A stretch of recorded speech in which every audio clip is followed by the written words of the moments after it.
Comment ça va, Bosch? Ça va très bien, merci. Ah bon? Merci. Ça va aller?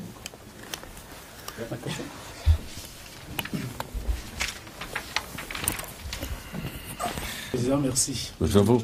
Bonjour de nous recevoir dans le cadre donc, de cette rencontre, cette conférence économique africaine, avec le thème cette année, promouvoir le développement en période de crise financière et économique. Nous arrivons à la fin de ces 3 jours de travaux. Est-ce qu'on peut avoir un bilan? Bon, bilan, je ne sais pas, mais je crois que nous avons parcouru un chemin très important depuis 2006, quand on a commencé donc avec cette initiative de rassembler les économistes africains, les intellectuels africains, pour réfléchir sur les questions africaines. Donc chaque année, on a avancé un petit pas. Alors, pour 2009, il s'agissait quand même de conjonctures assez spéciales.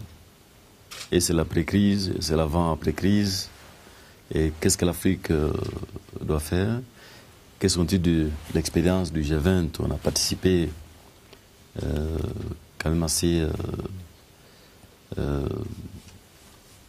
même si pas participation entière, mais au moins on a participé au sein du G20.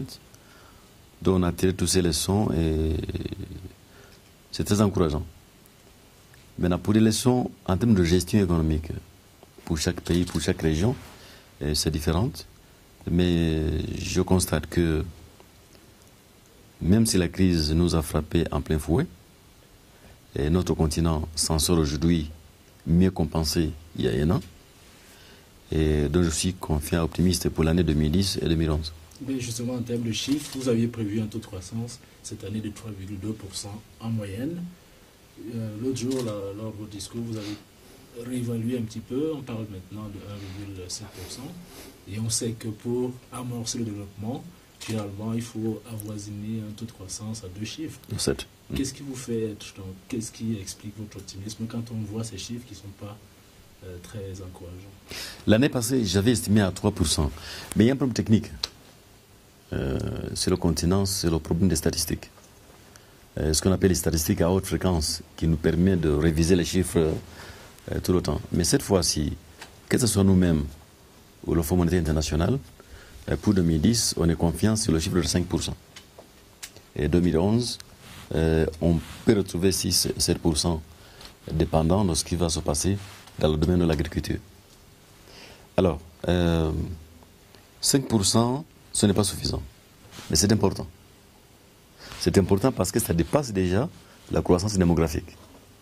Vous savez, avec le baby boom sur le continent africain, il faut absolument dépasser les 3% tout le temps.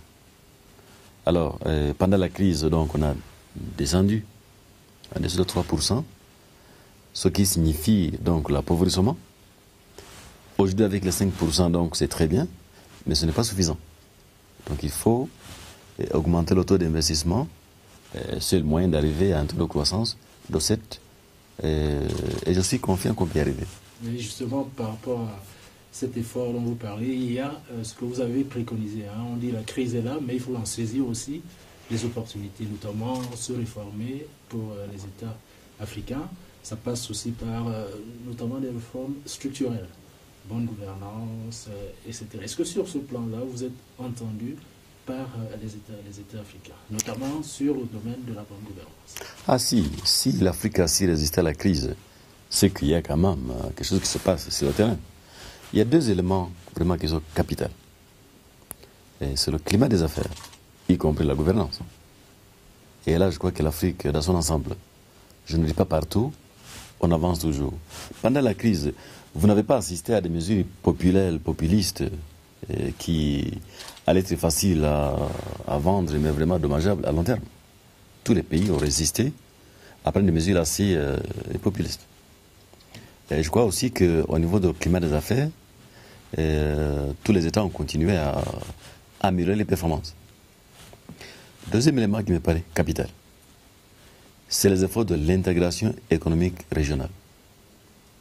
Je le disais à beaucoup de vos collègues que les régions africaines, comme au niveau de l'UEMOA, comme au niveau de l'Afrique orientale, qui ont plus résisté à la crise, c'est les régions où le commerce régional a pris, si vous voulez, le relais de la demande qui baisse au niveau international.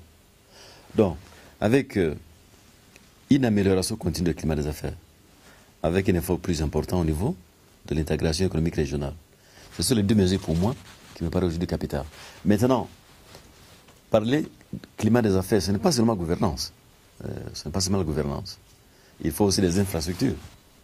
Donc, baisser les coûts de production, baisser les coûts de transport. Donc, l'énergie, les routes. C'est pourquoi nous, la Banque africaine, on voit notre rôle dans ce domaine-là, intégration régionale, infrastructure, surtout au niveau de l'énergie. Justement, c'est la question que j'allais vous poser. Vous mettez un accent particulier sur le développement des infrastructures, notamment les routes.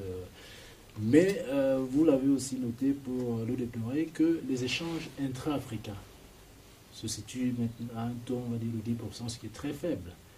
Est-ce que c'est une voie que vous encouragez? Est-ce que c'est un secteur, ces échanges interafricains, qui pour vous est une priorité? Vous savez, non seulement c'est une priorité, l'Afrique n'a pas le choix. Ils n'ont pas le choix. Aujourd'hui, quand vous regardez tous ces pays dits émergents ou dépendent de la croissance renouvelée, ce sont les grandes économies. C'est la Chine, c'est un continent. C'est l'Inde, c'est un continent. C'est le Brésil, c'est un continent. Donc les grands marchés, déjà, au niveau là. Parce que le commerce international dont vous faites allusion, c'est bon, mais il doit être axé, basé sur une efficacité nationale et le commerce régional. Donc, non seulement c'est une priorité, on n'a pas le choix. Et en termes d'infrastructure, il y a aussi le secteur des télécommunications qui, dans l'environnement actuel, est capital. Qu'est-ce que la BAD fait dans ce domaine-là pour améliorer justement les nouvelles technologies et les télécommunications sur le continent? Voilà le domaine où l'Afrique a fait plus de progrès que dans d'autres domaines. Il y a un mois, j'ai visité le siège de Nokia à Helsinki. Et j'ai constaté avec grand plaisir que les zones de croissance du marché pour cette compagnie, c'est l'Afrique et le Moyen-Orient. Dans d'autres régions du monde, les marchés sont stationnaires. Donc, quand vous regardez l'accès aux téléphones mobiles, c'est le continent africain où nous sommes le plus avancés en termes de taux de croissance. Alors, il y a maintenant un élément qui manquait, c'est la connectivité. C'est pourquoi à la banque, nous axons maintenant aujourd'hui sur tout ce qui est fibre optique. Nous avons un programme d'investissement pour les câbles sous-marins en Afrique de l'Ouest, en Afrique orientale, et aussi la connectivité donc au niveau du continent. Alors on a commencé avec les entreprises privées. Je crois que c'est l'élément qui manquait avec la formation des hommes et des femmes dans ce domaine. Et c'est pourquoi nous avons aussi un programme de développement de ce qu'on appelle les centres d'excellence dans chaque région d'Afrique.